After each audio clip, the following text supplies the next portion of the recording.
Tell us about the first meeting you had with, Dr. Dre. I think that'd be phenomenal to just be in the room where you're like, oh, what was that first meeting like? This is kind of funny. I was running Hollywood Records at the time, and I thought he was incredibly talented. And I had a group called The Party, which was a bunch of kids from the Mickey Mouse Club. And in fact, for a minute, Britney Spears was in The Party, but she was only 9, and the other ones were old at 12, so Wow. they wanted to use a couple more years at the Disney Channel of her career. And at 12 years old, they would maneuver them out. So I said, maybe I can get Dr. Dre to produce a track. That seems like an odd fit, though, I just got to say, right? Well, it was very odd, actually. Yeah. But he was so talented. And so I went to Suge, and I said, can we get Dr. Dre to produce a track? And at the time, Dre was getting sued by Jerry Heller and couldn't work for anybody. Anytime he would try to do anything, Jerry would sue the record company and stop him. Because he was leaving Ruthless at the time. Yes, right. So I basically said to Dre, I'll hire you. And so Jerry Heller, who I knew fairly well, actually, called me up and said, you can't do this, I'm going to sue you. And I go, yeah, see, here's where this goes wrong for you, Jerry. Other people you're dealing with are record executives. I'm a lawyer. I mean, they just have me parading as a record company executive. I don't care. So he said, well, you're going to ruin my whole thing, and I said, look, Jerry, it's really simple. I'll give you $30,000 to waive your exclusivity. You tell everybody it was $300,000, and I'll back the story. And then I get to use Dre. And so we ended up using Dre for this project, and he produced a track. Took him 8 months, but that's Dre. But at least he got some money. He was getting starved out because he couldn't work. But he was working on The Chronic the whole time at Solar Studios with Dick Griffey. That's who I called. It wasn't Sugar, it was Dick Griffey. I was on the other side of the Dick's Solar deals with Elektra. Sound of Los Angeles Recordings, right? Yeah, and I was the label that, he had a label with Elektra Records, and I was the lawyer for Elektra Records. Yeah. Okay. So it was actually Dick that hooked it up.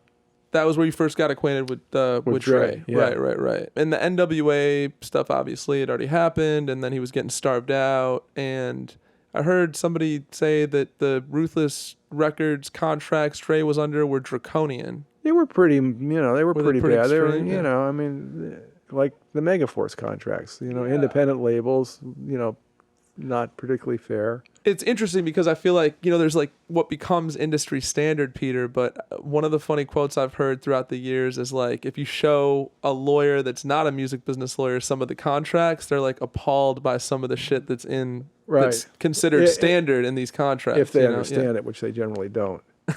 And,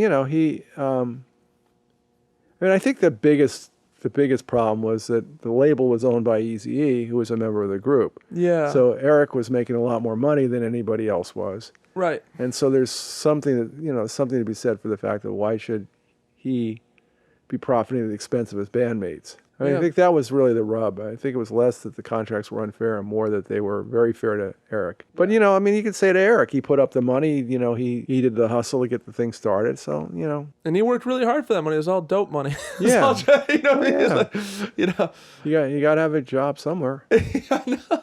What was it? Delivering Roses was your thing for a minute? No. Yeah, no, I did that for a while, yeah. Now, when do you officially, what's the first album where you're kind of, Dre's guy and you're looking over his deals? Like, it goes to Interscope soon after, right? Dre's made 3 albums, so it's not like there's a lot. He did The Chronic when he was getting ready to go to, when he was being frozen out. He made The Chronic and took it. I have a funny story about that. And then the first album that I actually was involved in was 2001. What's the funny story, Peter?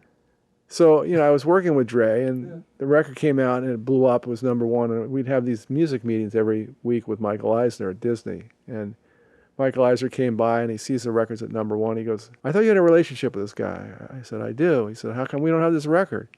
And I go, well, Michael, let me just read you some of the lyrics.